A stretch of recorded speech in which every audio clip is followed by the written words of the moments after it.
driving deep into our wounds.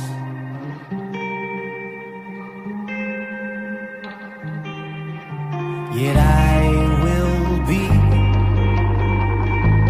ripped apart before I choose a side. Yet the shadow of glass beneath my feet, it cuts this godforsaken street. Why can't we make things disappear? Steal the poison from our tears. Oh, crocky crosses pinned on the walls. Slow destruction of our childhood homes. High illusions, they seem no more, no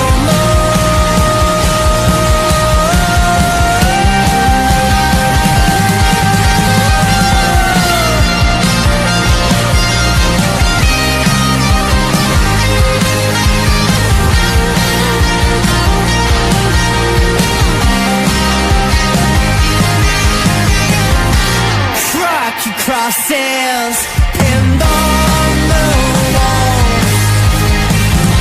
Slow destruction of our childhood homes. High illusions, they seem no more, no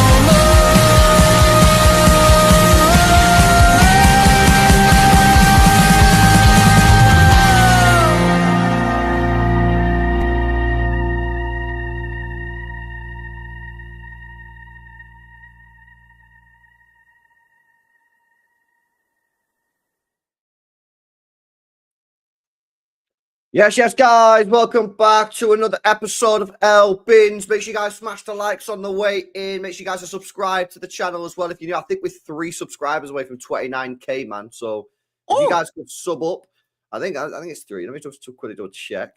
Yeah, it's 3 subscribers away, man. We're 3 subscribers away from 29k. So make sure you guys are subscribed to the channel. Make sure you guys are smashing the like button as well. Let's get some shout outs today, man. Big up to Foggy. Big up to Raphael, Osmodius, Steve, Louise. Big up to Yosko, Sit Down with Jeff, Ritesh, Aiden. Big up Briggsy, man.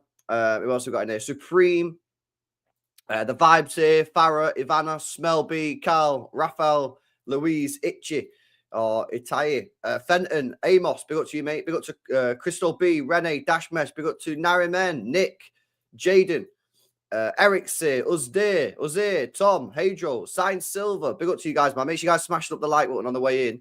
Can I just, first of all, make a quick statement? Oh my God, is it serious? Yes, I just need to. I'm on tenterhooks. On the edge of my seat.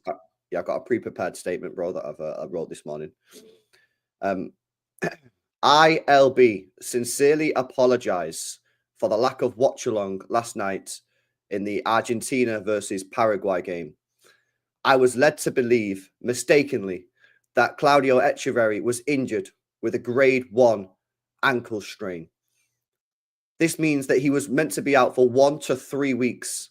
Therefore, I went to bed without staying awake, waiting for the starting 11.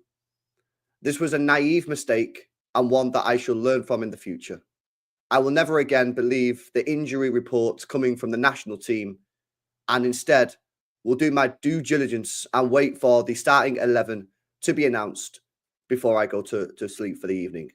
Sincere apologies to the entire ITSLB community, Claudio Echeverri, and Argentina. We will be there next time.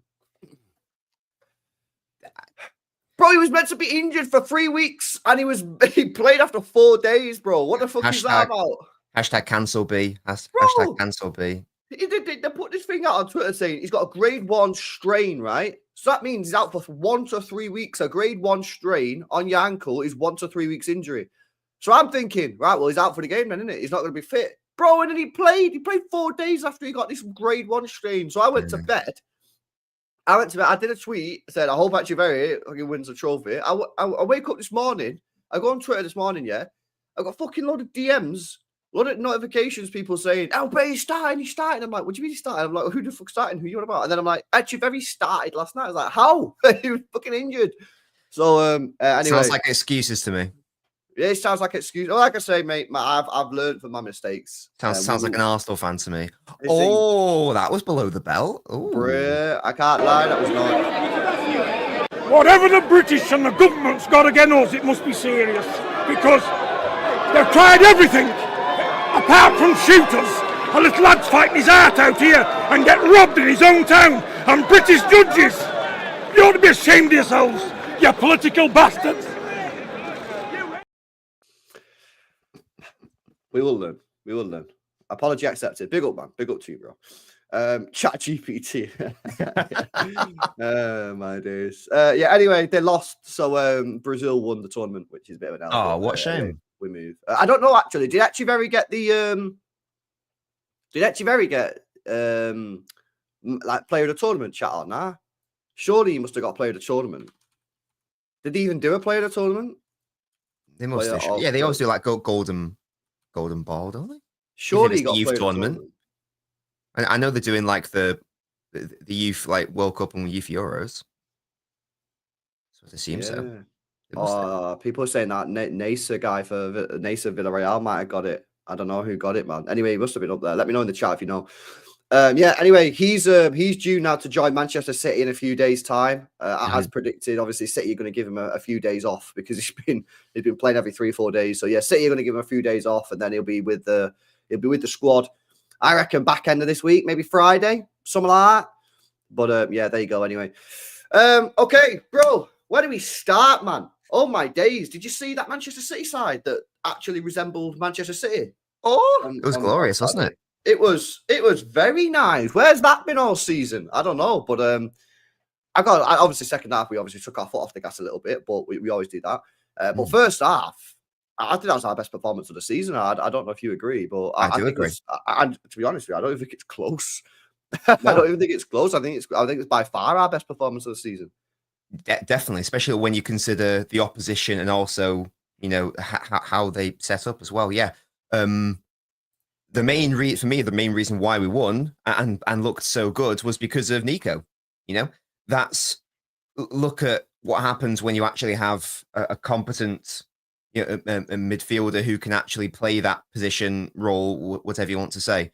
That's not a dig at Kovacic or Gundogan. It's just a sad reality that they're not really that sort of player. Nico is. He's had a La Masia upbringing, so I feel like there's not even as much of a bedding in process that needs to happen because he's, he knows exactly what Pep is going to be expecting of him. Because I'm a little nerd, I looked back at all the matches this season just because I noticed that City didn't concede a big chance in the game against Newcastle. And I was like, well, my thing this season has been we normally concede like 5+ big chances. The last time that was the case was against Sparta Prague in October. That was the last time we didn't concede a big chance in a game of football, an defined big chance.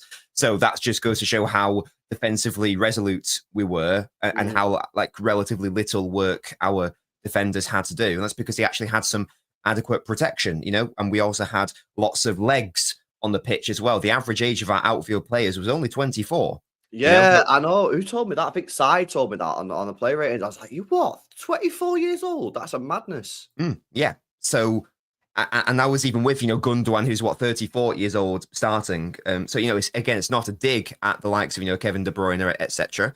But it's just demonstrative of, certain players are better for a more high intensity game. If you don't have those players on the pitch, you allow the opponents to dominate a little bit more. You allow them to bully you.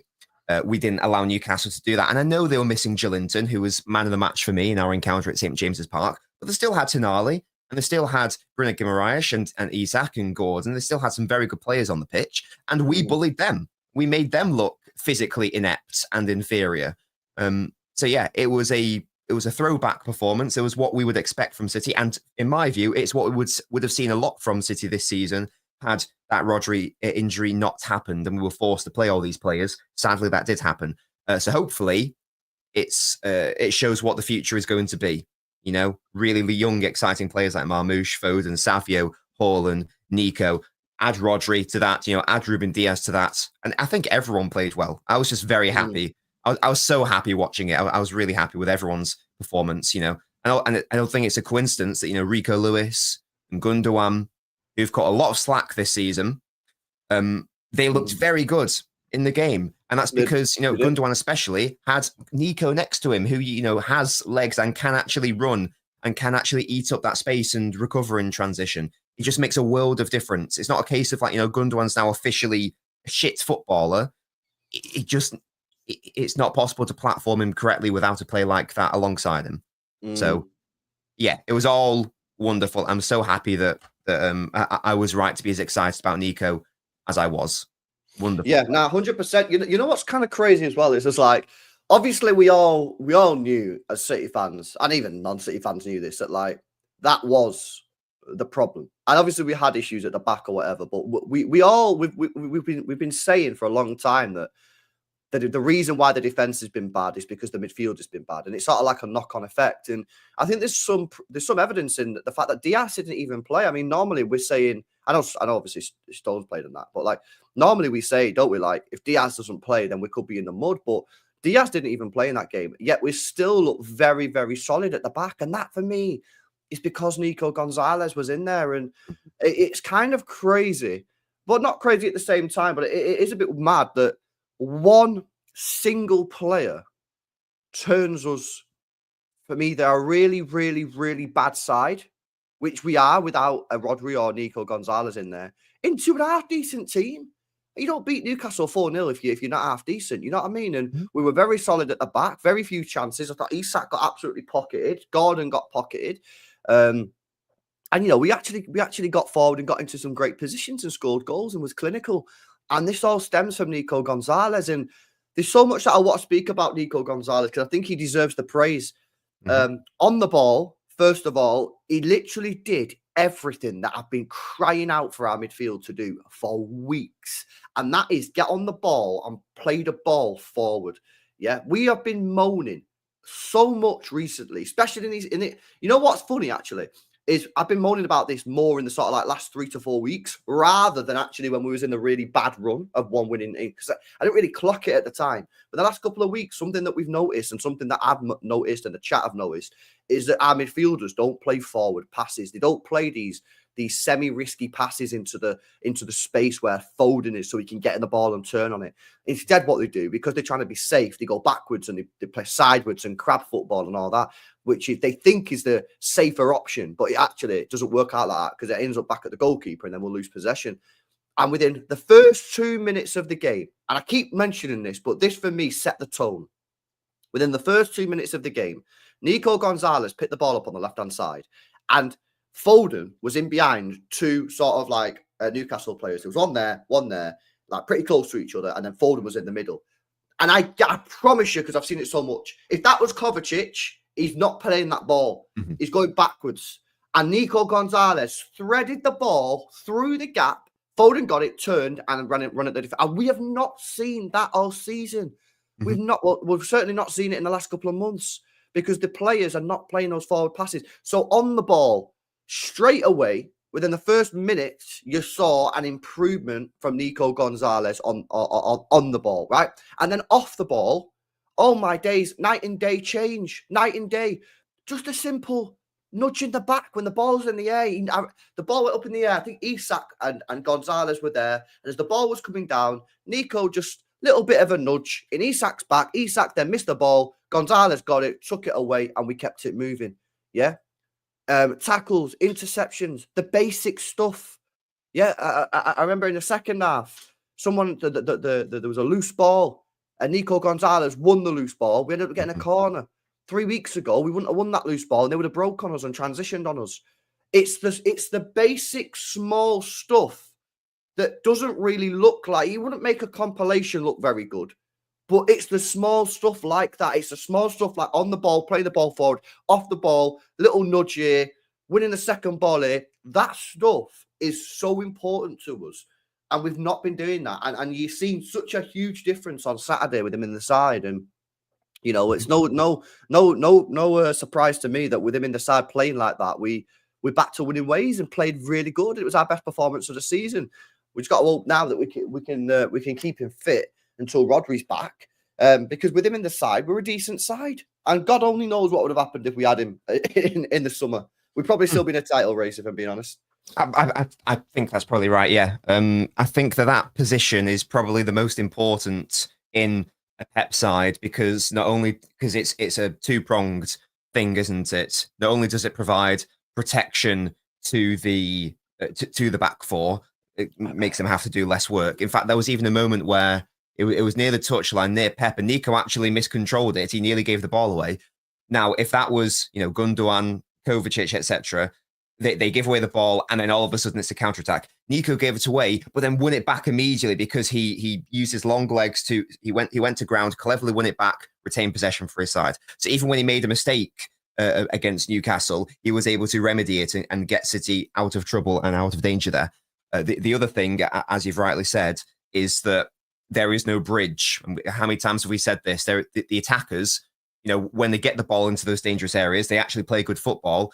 But if the other team know how to press, then very rarely we can never get our attacking players into those dangerous areas in those good moments because Kovacic, Gundogan, Bernardo Silva can't or don't want to try to find them.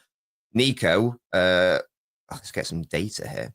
Nico, attempted 29 forward passes and 27 of them were accurate. Now, I know it's a slightly deeper midfielder, so maybe it's not as impressive to make those forward passes, but I'd wager if you compared those numbers to, the other midfielders across our season, then it would be a night and day sort of difference. You're absolutely right. He can find the likes of Marmoush and Foden. And I don't think it's any surprise that, Marmoush and Foden played particularly well that day. And because Nico was actually finding them. This is what Rodri would do constantly last season. He would find De Bruyne, Foden in those dangerous areas. Then they can get at the opponent in those dangerous areas. So yeah, it was a long overdue signing. Yeah. It should have happened. It should have happened, after the treble year when Gundogan went. This is finally the Gundogan replacement that we've been waiting for 2 years for. Should have happened before, but now it's at least happened. And now, with Rodri coming back into the side as well, that midfield is only going to get better. It's only going to get stronger. And there's a reason why I've never properly had an issue with our attack this season. It's because I knew that as soon as that player came in, then there was going to be an immediate improvement because they were finally going to get the ball in those areas. And that's exactly what has happened. And long may it continue. We need him to not get injured. But yeah, he was brilliant. I'm sure we'll touch on the other signings as well. But yeah, Nico is evidencing why that position for Pep is the glue, if you will. Without it, your defenders won't play well. Your attackers can't play well. Oh my. LB got bored of me speaking and he's actually abandoned me. So if this stream disconnects, it's because LB's connection. My internet's fine, FYI. Anything else I want to say before we immediately get disconnected? Guys, any questions in the chat? I was going to say Kusanov was absolutely wonderful just on forward passes. Only Kusanov made more forward passes than Nico in the game. So Kusanov made more forward passes than everyone. There was one moment in particular where he was receiving the ball. He's being pressed, I think, by Isak, and he could have gone backwards. Instead, he found a little gap in between the pressing forward and the pressing winger, I believe, and into Nico or Gundogan, whoever it was. And all of a sudden, from a moment of what could have been pressure, if you go back to your goalkeeper, you found a midfield teammate instead. So that was another wonderful way that our new signings got our builder play out of danger, if you will. So yeah, the new signings were wonderful, obviously goal scoring, but the key one, oh my gosh, the key one for me is that it's the ability and the willingness to play it forwards and the competence to play it forwards as well in those more dangerous areas. LB's just resetting his router. So if he's resetting his router, how is this live stream still connected? Hello? Are we piggybacking off my fucking Sky internet right now? Okay. Right, guys. This is my channel now. We're on the road to I've somehow gained 7,000 subscribers. So yeah, it's my channel now. I can't bring your comments up, but get your comments in the chat. Do we have any Do we have? Oh, okay. Never mind. Oh, The that mute, takeover. That, mute, that take Bray. The that takeover. you. Takeover was short lived. The Echeverry people tried to cancel me for not doing a watch along last night, man. They were like, "Get out of here, bro. You don't do Echeverry watch alongs anymore." I don't know what happened, but I did actually hear everything that you said for some Excellent. reason. But I could actually hear you, which was weird. I don't That is know what's weird. going on there. But yeah, Yeah. on Nico Gonzalez, I completely agree with what you're saying, man.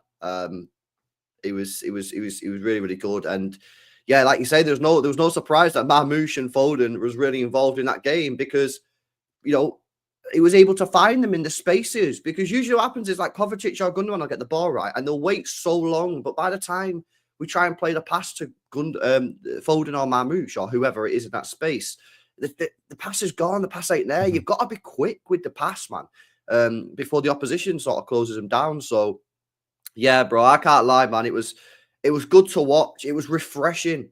It was like watching an old Manchester City side play football, you know? Shall I tell you what else it was? It's apologies. It was also just best play. We had like our best players in their best positions as well, in my view.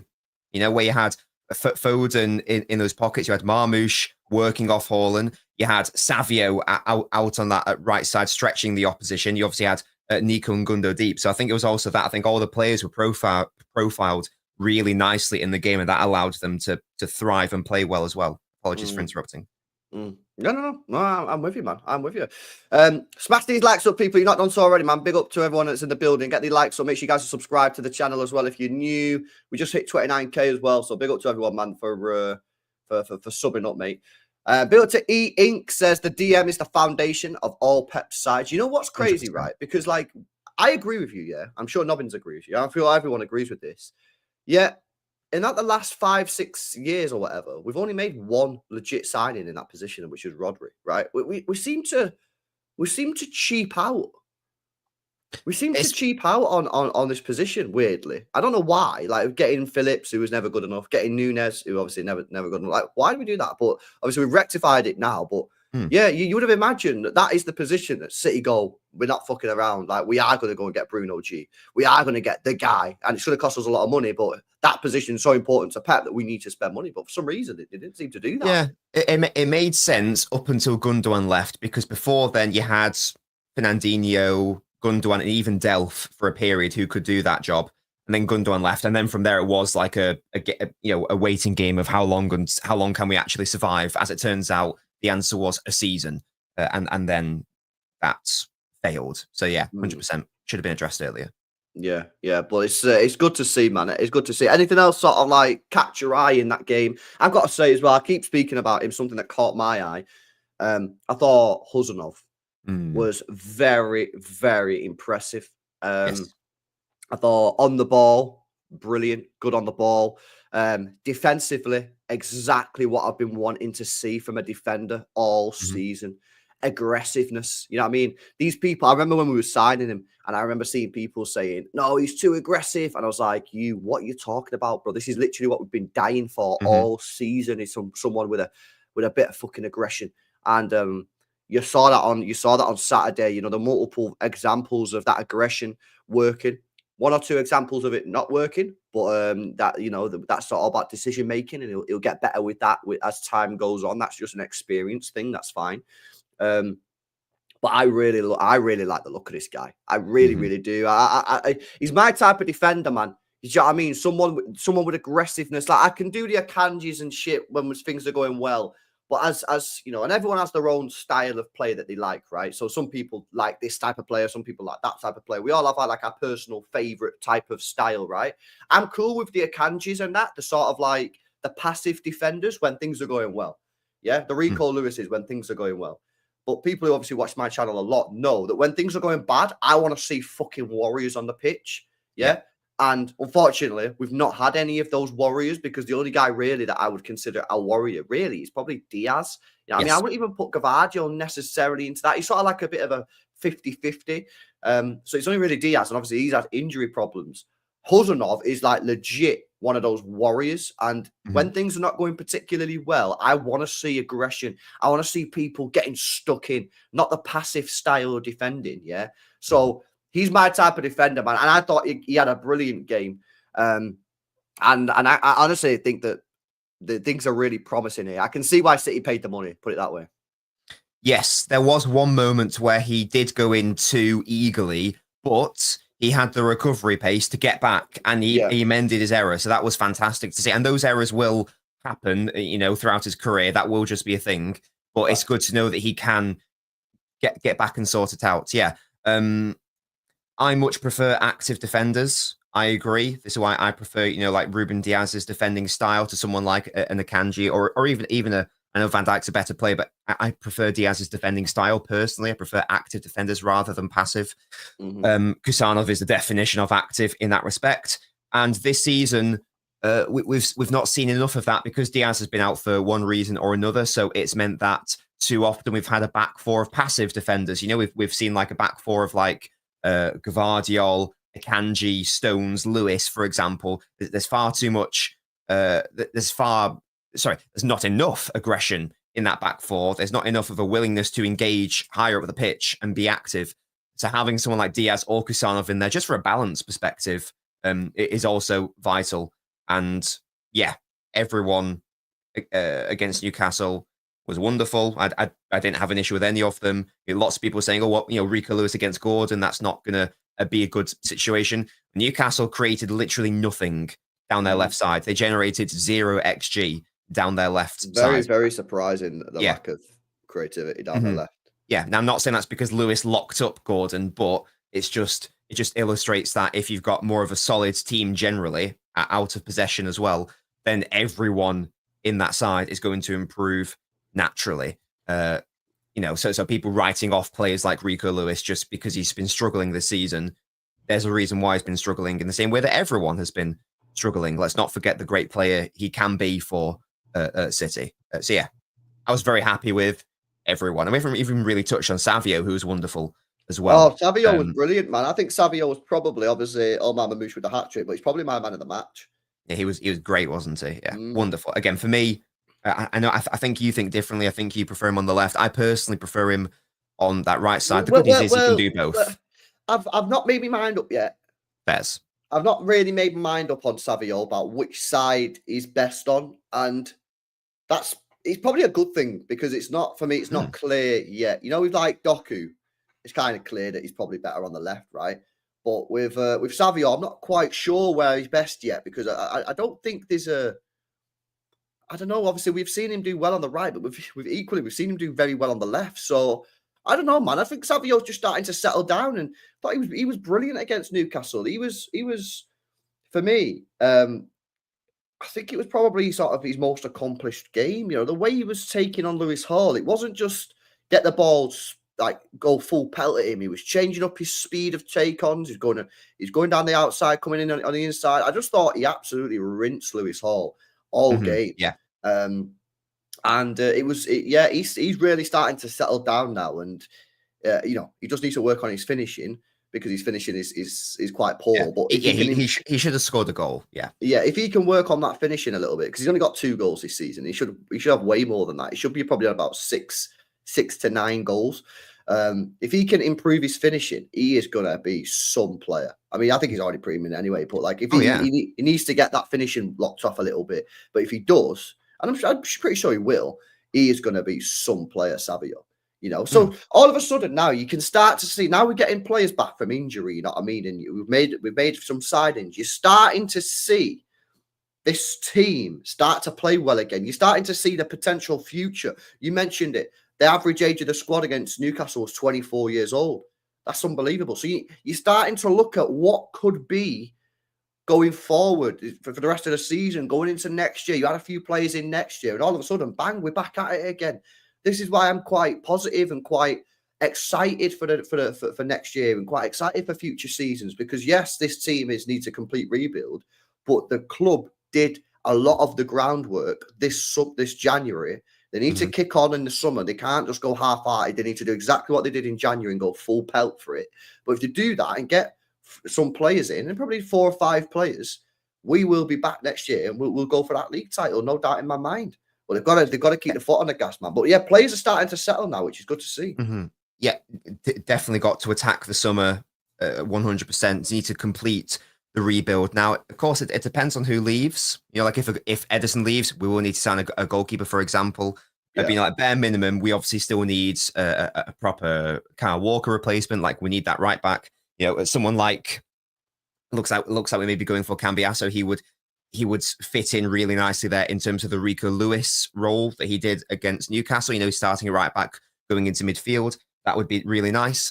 If De Bruyne is leaving, we will need some sort of more, in theory, a more attacking or creative midfielder there. Obviously, it depends what happens with Echeverri for sure, and it depends on other outgoings. But I don't think we're a million miles away. I do think that we're not a million miles away. We're not. Yeah, even like just getting like that right back, it just takes City to another level. And then for me, it's all about outgoings then. So, you know, if like Nunez and Gundo and Kovar all left, for example, obviously you need to sign at least one midfielder, don't you? So it depends there. But yeah, hopefully City have got the plan. They know what they're doing. And I think it's been a fantastic start in terms of the rebuild. And they were absolutely right to start it now in Jan. And now we can integrate these players. Facts. Would you sign a centre-back in the summer? I think that it's inevitable that one of Ake or Stones leaves. So probably. Because how many would we have? Well, we've got obviously at the moment we've got Diaz, Akanji, Huzanov, Vita Hayes, Ake, Stones.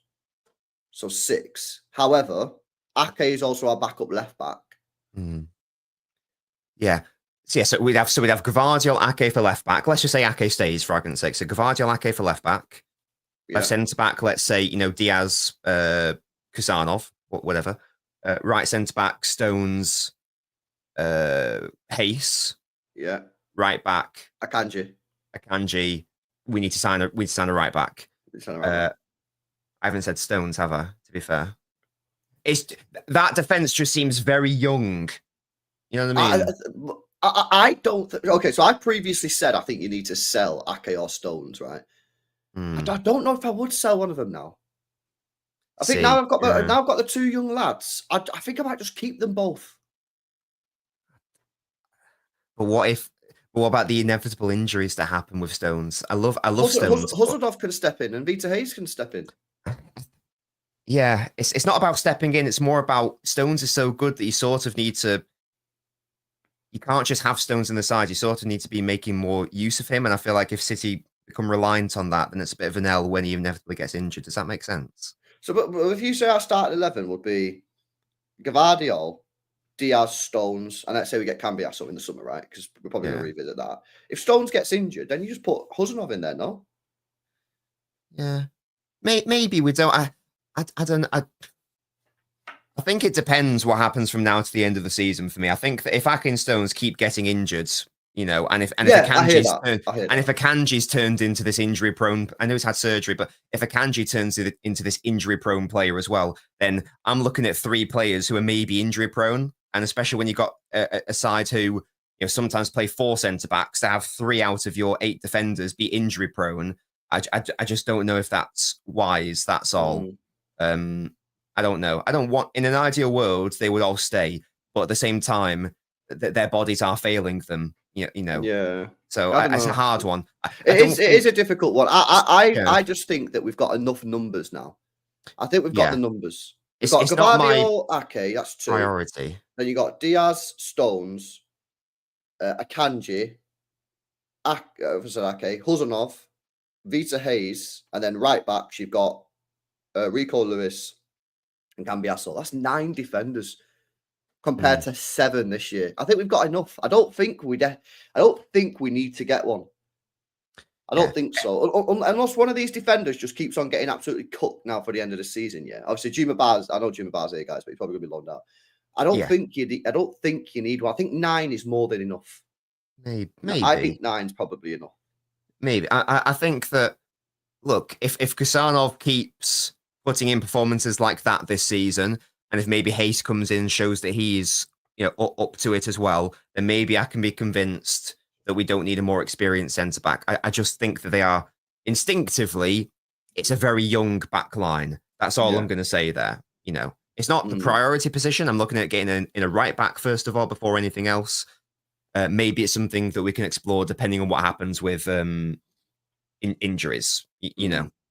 Yeah. Simpson Pusey's gone, guys. He ain't going to make it at City now. No way. And I think Callum Doyle's not going to make it either, guys. If we're being honest with you, you don't spend 60 million quid on 2 new centre backs if you think Callum Doyle's going to be it. So I think Callum Doyle will be sold, but we'll probably get some decent money for Callum Doyle. Simpson Pusey will go as well. And keep your eye out on the centre back rumours, man, because we might go in for one. Big up to Niraj. Says, is Nico Huzanov Marmoush able to play? Yeah, they're all able. They're able to play. We're registered. It's just Hayes who can't because obviously no room for him. Yeah, Victor Hayes, man. I felt tight, when he was about to get subbed on, but then he had to get subbed off. I mean, it was the right decision. He not subbed off, but not put on the pitch. It was the right decision. He couldn't come on the pitch. We needed to get Haaland off, but I felt a little bit tight for him. In terms of Madrid, then let's turn our attention a little bit to Madrid. By the way, guys, smash these likes up, people. Let's get the likes up. Make sure you guys are subscribed to the channel as well if you're new. Just hit 29k on the channel, man. So big up to everyone that is subscribed to the channel. We're getting close to 30k now, and make sure you guys are subscribed to Nobbins as well. We got a video out on Marmoush. We got a video out on Nico Gonzalez. Video out on what's the other guy called? Abdelkader Huzanov. So make sure you go check out Nobbins' videos. I've been slacking. I do need to make a Hayes one as well, and I will make an Echeverry one as well. I apologize for the delays there. The Echeverry one. Woo! I've just been doing many things in the background, but yes, they are going to be videos that I will be making for sure. Nice. We're all there for the Echeverry one. Okay, let's turn our attention then to Madrid. We've just come back off a good win, best performance of the season, scoring goals, team's looking good. I've seen smiles on some of the players' faces. We defended well. Madrid, Bernabeu, we're 1 goal down. What's the situation? They've reeled us. We said this off air, didn't we, before we started? They've reeled us back in now. Yeah. Before the Newcastle game, I was like, fucked about Bernabeu. Like, try. I never said don't try, but I was like, we're going to get cooked. It'll be we're going to get roasted. We're going to get beat. No chance. And then they've done this thing again like they did against Arsenal where they beat Chelsea, they beat Bruges, and then we go, ooh, could we go to Emirates and win? And then we got cooked 5-1. They've done it again. I'm starting to think that, we got a chance now. And they've reeled us back in, bro. What's your take on the Madrid game? Do we have a chance? What are your sort of, do you have any optimism about the game? And Abdelkader Huzanov. Yes. Does he have to start this game? Depends. Diaz, Ake, what is their situation? Because they didn't even feature on the bench against Newcastle, did they? Diaz is back in training already. Okay. I think he's fine. Right. I've not seen any Ake photos. I did ask the chat, but I didn't see anyone respond. I'll go and see if I can find any pictures. But chat, is Ake in training as well? Or nah? So Diaz is definitely in training. I've just seen a photo. Okay. Was he actually injured then for Newcastle, or was he like? I don't think he was injured. I think it was just precautionary. Okay. I think the Diaz was just like, because the thing is, right, everyone kept on saying this thing about Newcastle, like it's a must-win game, blah, blah, blah, blah, blah. And obviously it was a big game, but realistically, there's still 13 matches after Newcastle to get top 5, right? So it's not really a must-win game. I think Pep just rested Diaz. But I've not seen, there's no photos here that I can see of Ake in training. No, 9 Men says he was just ill. Oh, everyone's saying he was ill. Ake's ill. Ah, okay. So he might be okay. Okay. Maybe Ake's fine then. For me, it's the Diaz one which matters more to me because I probably Diaz is fine, bro. 100% Diaz is okay. Fine. That is wonderful. Yes. You asked if Kusanov should start. So I think Stone surprised me. I had no idea that he'd be able to put in that midfield performance because all I had to base his midfield performance off was the Aston Villa game last season where he was shocking in midfield, and there was another game before that. A couple of seasons before, and I think like Pep said something like, I remember it was at home at the Etihad, and he said, I tried him in midfield, it didn't work. So those are the only times I've seen Stones in midfield. Against Madrid, he was wonderful. I would now, based on that, I would personally run a midfield of Stones and Nico. Yeah, I'm being reeled into this view as well. I don't. It's like, I never thought I'd say that because I was massively anti-Stones in midfield, but I can't ignore that unbelievable. What was it like 60 minutes or so? I can't remember how many minutes it was in midfield. However however many minutes it was in midfield, dominating a Real Madrid side, which had, Bellingham and Camavinga and Tchouaméni, Mbappe, etc. in it. I can't ignore that. Obviously, Nico has to start. That's not up for debate. And I think that you can't get given City's current midfield situation, I don't think you can get a more solid midfield duo out of possession than those two. I agree. So I would. So if it was sort of like a Newcastle system set up, I would swap out Gundogan and I'd pop in Stones. I think I agree with you. Yeah, I'm completely the same. I never thought I would ever say that. Yeah, I've always said John Stones inverting into midfield is a completely different role to actually playing in midfield as per Aston Villa last year when we got absolutely roasted. I think he only just come back from injury, I think. So maybe that was one of the reasons. But that performance that he put in against Real Madrid was unbelievably good. Unbelievably good. And I think I agree. I think if you stick Nico in there, stick Stones in there, what we've got to do is, right, we've got to keep this game tight, right? Because if we're being honest, listen, chat, some of you are not going to like this, right? But it's the truth. So hold that, We actually played quite well against Real Madrid, right? We did play quite well. I agree. However, we still could have been 3 or 4-0 down in the first half. Correct or not correct? Yes, absolutely. It's legit, isn't it? They still fucking cooked us. That is a legitimate statement, yes, we played well, but fucking Vinny at the bar, Mbappe had a shot that he blazed over the bar, Ake cleared one off the line, blah, blah, blah, blah, blah, right? So I'm not trying to be negative here. I'm just trying to say, don't glaze shit, right? You got even though we played well, because I do think we played well against Real Madrid, you still got to look at it and go, there's still loads of stuff that we need to sort out from that first game, because in the first half, we could have been absolutely roasted. So how do we do that? We've got to play the game in a tight way. Yeah, we've got to be reducing the amount of chances that they're having. Yeah, if we can stick in there, if we get to the 70th minute and it's 0-0, it's on. That's not bad, mate. Yeah, if it's 0-0 after 70 minutes with 20 minutes to go, you just need a single goal. Yeah, that's not a bad situation. But we've got to basically make this game really tight, mate. And for me, I think you do that by playing Nico Gonzalez and Stones in midfield. It's not particularly something that's like, oh, I love it, but for the purposes of this game and obviously the opponent and the arena, obviously Bernabeu, I think this is the move. So I agree with you, man. I think this is what we should do. Nico and Stones in the midfield. For sure. Yeah, definitely. I think that we should not start Kevin. Okay, so what to do with Kevin De Bruyne? Because, guys, here's a problem that we've got, right? Before the Arsenal game, right, I said it, and a lot of other people said it. Some people didn't say it. Fair enough, yeah. Before the Arsenal game, I said, don't start Kevin De Bruyne. Don't start him. Start Foden, right? And guess what he did? He didn't start Kevin De Bruyne. He started Foden. And within, 20, 30 minutes, I was like, this is a mistake. This is a mistake. I knew straight away it was a mistake. So as soon as the game got into a bit of a rhythm against Arsenal, I was like, this is a mistake. We need to play Kevin De Bruyne, right? We got panned, right? Obviously, no, that's not the reason we got panned, yeah. So that was a mistake. So then against Real Madrid, we play Kevin De Bruyne. Off a rest, he only played 15 minutes against Leyton Orient, but he was absolutely knackered after 60 minutes, right? Yes. So here's the thing, right? So the question is, do you play Kevin De Bruyne in this game? Because if he can't even manage 60 minutes at home, is it a good idea to play him there? However, the sort of thing that you could say is, well, if you've got them two behind him, could that sort of relieve him of a little bit of work maybe, and therefore he won't be gassed after 60? I don't know. My initial opinion is that, again, I think I agree with you. I don't think I'm starting De Bruyne, but if we don't start him, it's not going to surprise me after 10 minutes we go, this is a mistake. We should have started Kevin De Bruyne. This is the problem I've got. It's a tricky decision. Yes. No. Yes. Now, I do absolutely take the point that in the same way that Gundogan looked so much better against Newcastle because he had Nico next to him, I do totally agree with you there that De Bruyne with legs around him would probably look a lot better.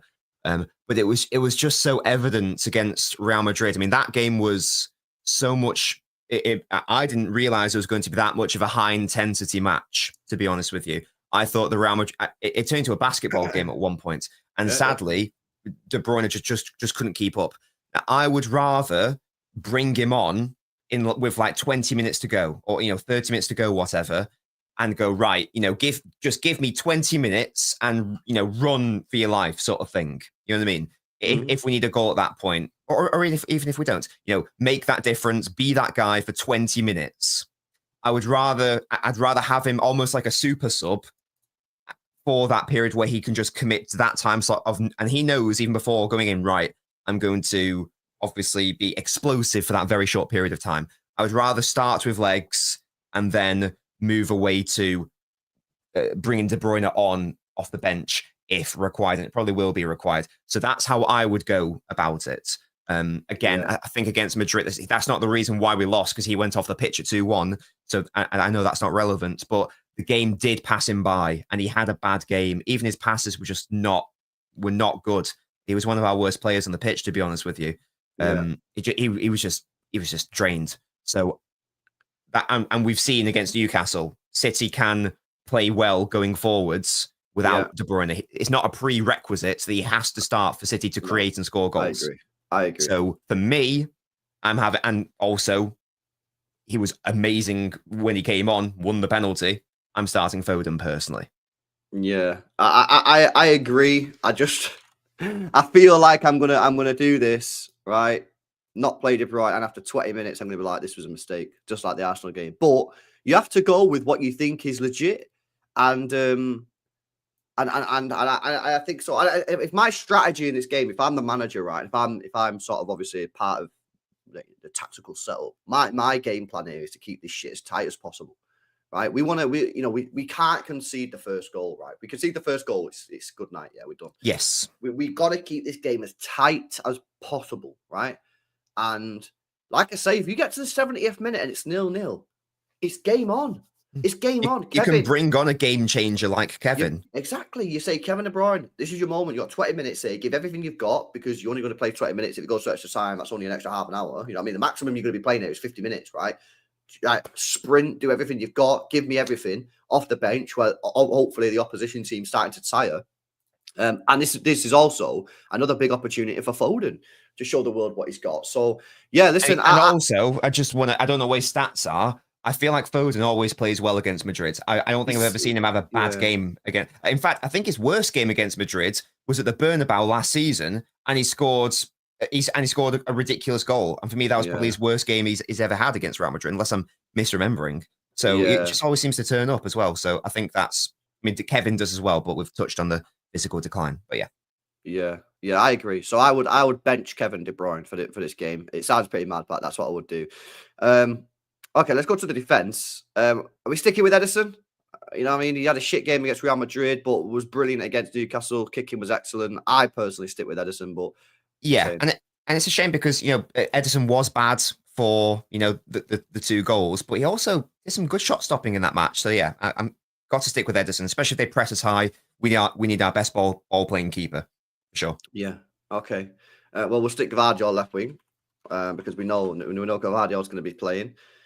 Okay, this is where it gets a little bit interesting, to be honest with you. What do we do here now, Nobbins? Do we play Husnov somewhere in there? We're playing Rico Lewis. We're playing Nunes. Okay, so if we go off if we say that Akanji's not available because obviously he's just had surgery, if people are saying Ake was only ill,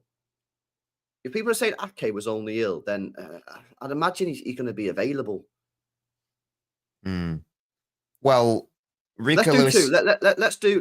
Let's do two. Yeah, let's do one with Ake being fit, and then we'll all say Ake's not fit, and get a different view on that. So, okay, what we say? So obviously Diaz is going to go in the middle there. Yeah. Yes. Yeah? I guess. Yeah, Diaz there. Yep.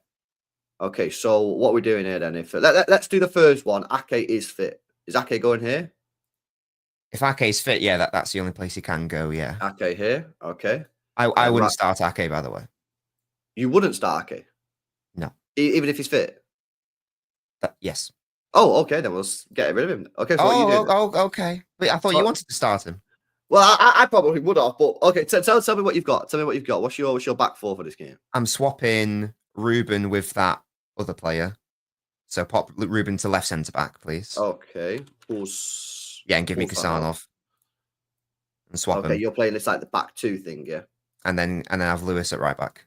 Oh, so you got Rico Lewis at right back. And the reason why I think that having Kusanov there works, again, we saw it against Newcastle, is that Kusanov's aggression and recovery pace is going to be very good for that right channel. Yeah. Because obviously, whoever Vinicius is going to have a field day regardless of who plays there. So for me, I think it's very important that Kusanov is able to deal with that. Okay. And then obviously on the ball, Gavardio will come to sort of like left wing, yeah? Mm-hmm. Yeah. So this back four I'm playing is the exact same one, by the way, which conceded, apart from bringing Diaz for Stones, which is an upgrade defensively, this back four is the one that just got a clean sheet against Newcastle and didn't concede a big chance for in late October. So I don't know why everyone's scared. This is the same back four that just smashed it. Yeah. So if Rico Lewis coming in here to a 3 on the ball, that could definitely be a thing. 100%. Okay. Savio obviously sounds like you want to start him on the right, yeah? Yeah. Okay. You got a bit of a decision then on the left. Is it? Yeah, Savinho. There he is. You got a bit of a decision now on the left-hand side, haven't you? Yeah. Did you think about this? Or is this a bit of a shock? No, I think that it's going to be... but he just got a hat-trick. I'd start... No. No. I think the play is to start Marmouche. Yeah. And then you can use... In the same way that we can... Because imagine it's 0-0. 20 minutes left. Yeah. No subs have been made. Bring on Kevin and Doku. So is it sort of like this then? Is that what you're saying? Is that how we on the ball? On the ball, is this sort of how you want to set up like that? What we're doing now is basically the exact same thing that we did against Newcastle. It's 2-3-5. No, I'm not questioning. I'm saying, is this? Have I got this right? Am I understanding this correct? Yeah. Yeah. I mean, yes. Technically, Foden is slightly deeper on that right side, and Marmouche is slightly deeper on that left side. But apart from that, so it could be like this as well at the same time. And technically, Marmouche a bit more advanced. But yes, this is how we played against Newcastle. Yeah. This is in fact, this is the exact same team. The only difference is that I've put Stones in for Gundogan and I've put Diaz in for Stones. This is the exact same team. Yeah. People don't get it in it, but that is literally what we did at times. We have 2 defenders on at the back. I don't know why some people in the chat are suggesting that this is mental. I hate to break it to you guys, but this is literally exactly how we played against Newcastle. It was 2-3-5. Yeah. This team is just stronger than that. Diaz is better than Stones as a centre-back. Based on that Real Madrid performance, Stones is better than Gundogan in midfield. Yeah. Remember the guys, this is on the ball as well, isn't it? You know what I mean? Yeah. Oh yeah, I'm not that insane. We don't just defend with 2 defenders, but on the ball, this is what we do. And obviously you've got your 3 players in midfield there. You know what I mean? So So what Real Madrid will have to do here is really, when they get the ball, they need to keep the wingers really wide, don't they? I'm hoping we can pin them back, basically. Yeah. It's kind of a weird because you want to pin them back, but at the same time, that is they won't mind that to a certain degree because that'll allow them to play through the counter attack and transition. We've just got to make sure that we're on it straight away, and you're pressing. As soon as you lose the ball, you're going to have to get on them rapid before they can turn and play. That's why you need legs. Which is why you need legs, which again sort of buys into the situation that Kevin De Bruyne probably shouldn't start in this game. But yeah, you know what? I'd probably go with that. I'm not 100% on it in terms of the back line, but at the same time, I think I am. I don't know, man. You know what I mean? I'm just not a massive fan of Rico in that side right now, but he did play really well against Newcastle. Well, it's Rico or Nunes. It's Rico or Nunes, I know. Yeah. I would, if Akanji was fit, I'd have Akanji and I'd change the setup. But Akanji's not fit; he's just had surgery. So, do you want Rico Lewis or do you want Nunes? For this position, you need someone comfortable going into midfield as well. We know that Nunes isn't comfortable in a City midfield as well. So, pick your poison, if you will. I'm going for Rico, who I don't care what anyone says. He actually played quite well against Real Madrid and Vinicius. I know that you can apportion some blame for him for that 3rd goal. He engaged in around 6 duels with Vinicius and he won half of them. That's a pretty good rate for someone up against one of the best left wingers in the world. Yeah. Oh my God, this game's gonna be madness, man. It's gonna be madness. I just don't want to concede that first goal early on because I've got to sit there for the whole game just thinking this is a waste of time. Yeah, we've got to keep it tight / score the first goal. Yeah, if they score the first goal, it's not looking good, bro. All right, let me have a look at some of these chats, man. Big up to Kat, who says Nico even knows some things about Real Madrid that Pep does. Coming from La Masia, all that.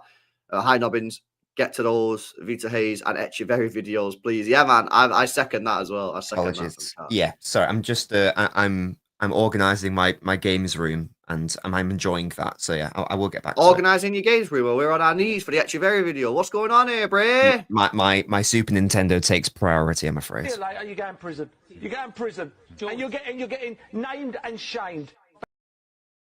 I love that meme. Prioritizing the games room over Echeverry video is a crime, Bray.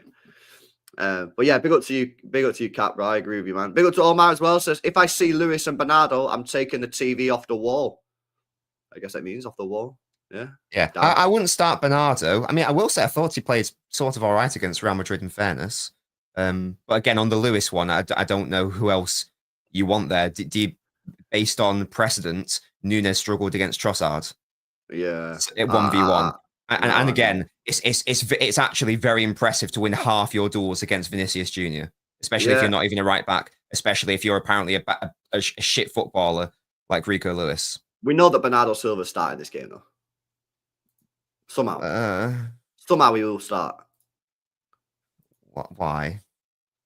Because Pep fucking loves him, is why. Well, somehow he will get himself into this team somehow. Don't know how, but he will find his way into this team. Okay, Pep will not start Kazanov. He'll start Stones at the back, and he'll play Bernardo where Stones is. That's what he'll do. That's what he'll do. But then you lose the pace of Kazanov. I don't agree with that. Yeah. But if you're saying that Bernardo will start, then that's the only place it can be. Yep. That's probably what he'll do, man. But I think that's an L. You know what I mean? You're losing the pace of Husanov. You're losing Stones in midfield who bossed it. You're losing physicality in midfield because you've got Nico and Stones there. Now you've got Bernardo Silva there. It's just an L. It's just an all-round L. You know, that's we shouldn't do that, man. But he will probably find a way into doing it. So Cullen says there's no way you guys aren't playing Ake. Well, Nobbins isn't playing Ake. The problem is, right, so if we have a look at this, right, Succulent, right, and sort of do like, okay, this is the situation, yeah, like this, right? If you used to play Ake, basically what you'd have to do is not play Kazanov. You'd have to not play Kazanov, and you'd have to move Ruben there in it, and this would be Ake, yeah? Yeah. But I just feel that, like, Husanov's pace is quite important for me. And I know Ake's not the slowest guy in the world, but he ain't no. Or you could do something that Nobbins hates and play Husanov right back. But then you'd have to change the on the ball system. Instead of having 2 at the back, you'd have to have 3 at the back. And Ake would have to play left-sided centre-back, Ruben in the middle, and then obviously Husanov right-sided centre-back, right-back, which is a different tactical setup to what Nobbins has done here. But as you can clearly hear, Nobbins does not like the idea of playing Husanov. You really don't like the idea of playing Husanov right-back at all, do you? No, he I don't think he could do it. No, but that's the only way, really, Succulent, that you can play Ake. There's no other way unless you stick him at right back, which people don't want to do. There's no other way of playing Ake in this game. You've got to make either a tactical change from Newcastle, which is not playing two. What is it? A 2-3-5, 2-3-5-1. You have to change your tactical setup and have 3 at the back, but then you lose a man in midfield, which is where they play the pass to get in behind. And arguably, you want to stop that pass from being made, and you do that with having that original tactical setup because they've got another player in the middle. And like we said, when we lose the ball, we need to be pressing them to stop them playing through us. And by doing that more sort of like 2 at the back, you've got that extra man in midfield, which will help that. But I don't know, man. Listen, the thing is, I say this as well, Pep's got options here, right? Pep has the options here to think about what setup is going to be best. Now, let's see. Hopefully, he doesn't overthink it and does a good one. But there's a few different setups that he could play, man. There's a few different setups that he could play, 100%.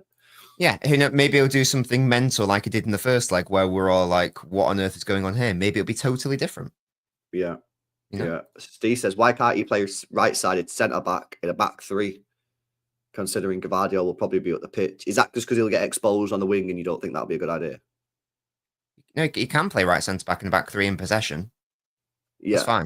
Well, you just not well. So explain what you're actually not comfortable then. You're not comfortable on the wing if he gets dragged out of position on the wing. Right back off ball. No, I don't have an issue with him being right centre back. It's right back off ball. That's the problem. So if it was something like if it was like a Huzanov here, yeah, Diaz there, and then this would be Ake. Right? Let me just change this to Ake.